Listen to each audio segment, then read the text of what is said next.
Bon, je reviens dans cette vidéo sur deux délibérations, vous allez voir après mon petit commentaire là, qui n'ont pas reçu mon vote au conseil municipal du 1er juillet 2022 et elles ont en commun, si vous voulez, de soulever la question démocratique de la concentration des pouvoirs dans un conseil municipal. Je profite aussi de cette vidéo pour revenir sur le conseil municipal précédent où il y a eu aussi une question comme ça qui me semble avoir attrait à la question du pouvoir, de l'exercice du pouvoir dans une démocratie. Puisqu'il y avait eu une petite passe d'armes entre la République en marche et les Républicains au moment où on votait à bulletin secret pour désigner des représentants de la ville, des représentants du conseil municipal à des conseils d'administration. Parfois c'est de sociétés d'économie mixte, parfois c'est d'associations. Là de mémoire c'était le CCAS ou le CS, je ne sais plus. Et il y a une conseillère municipale, la République en marche, qui s'est présentée et les Républicains lui reprochaient d'avoir reçu les voix du Rassemblement national. En fait, c'est sûrement vrai, je ne sais pas, mais en tout cas, elle avait eu aussi ma voix ce jour-là. Il y a eu une autre fois où c'était un conseiller des Républicains qui avait eu ma voix aussi. J'assume parfaitement ça.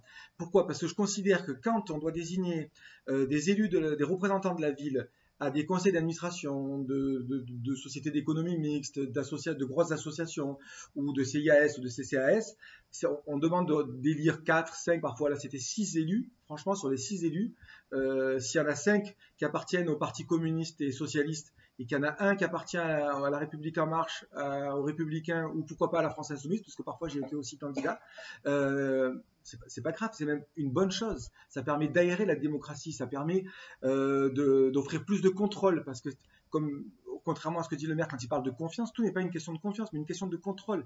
Comment on contrôle la démocratie? Et qu'il y ait des élus qui ne soient pas de la majorité, qui ne soient pas du Parti communiste ou du Parti socialiste, et qui siègent dans des commissions logement, dans des commissions d'attribution de subventions, etc., etc., c'est plutôt une bonne chose. Ça dynamise la démocratie en réalité. Voilà. Et je pense qu'à l'heure d'aujourd'hui, on a besoin d'un consensus pour aérer la démocratie. C'est le sens des deux interventions que vous allez voir.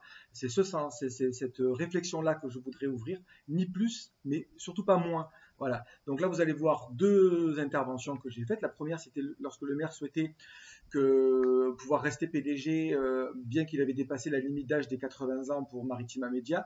Je comptais voter contre, puis finalement, je me suis juste abstenu parce que le maire m'a convaincu en cours de délibération. C'est aussi ça la démocratie. Il a fait une intervention convaincante sur ses intentions. Donc voilà, moi je change d'avis selon la qualité de l'intervention et le moment où on me convainc, on me donne des arguments objectifs. Voilà. Et la deuxième, par contre, j'ai voté contre, c'était sur le fait que le maire souhaitait obtenir aussi avoir les pleins pouvoirs de signature à l'urbanisme. Voilà, et que les délibérations ne passent plus par le conseil municipal. C'est là que j'ai voté contre. Je vous laisse regarder mes deux interventions et puis on peut en discuter en commentaire sur la vidéo ou quand on se voit à des réunions.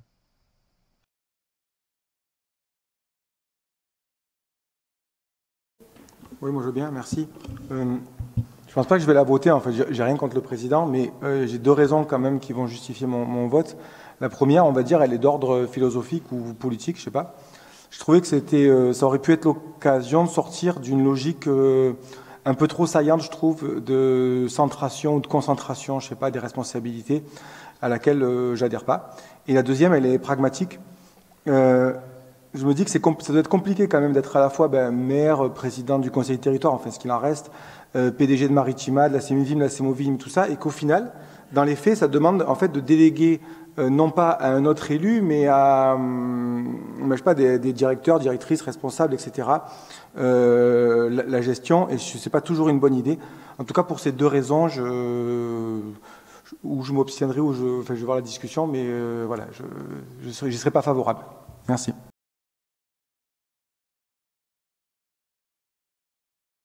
Oui, monsieur Grimaud. Ok, merci. Ouais, en fait, mon intervention ressemble à celle précédente, en fait, parce que c'est pas si que technique quand même, Henri, tu vois, c'est aussi, on fait aussi de la politique et il y a des raisons philosophiques qui ressemblent aux précédentes. Moi, je me dis que la démocratie locale, elle a plus besoin d'être aérée que d'être concentrée en peu de mains. Et de la même manière que précédemment, avec l'interrogation que j'ai, c'est pourquoi il faudrait, enfin, qu'est-ce qu'il y aurait comme demande d'urbanisme urgente qui ne peuvent pas attendre la tenue d'un conseil municipal pour qu'on puisse délibérer. Voilà, je pense qu'on est plutôt dans une période où il devrait y avoir consensus entre nous pour tendre vers une gestion plus collective des affaires de la ville Et voilà, c'est ça qui J'ai entendu. que je voulais soumettre. Pour créer un consensus, M. Grimaud, il faut la confiance, Ouais. tout simplement. Voilà. Non, pas un consensus sur les délibérations, je voulais dire Ok. sur l'idée que, bon, peut-être on pouvait... D'accord. Et quand la confiance fait défaut, et vous savez bien pour quelle raison, eh bien, il ne peut pas y avoir de consensus, et donc la majorité fonctionne ainsi.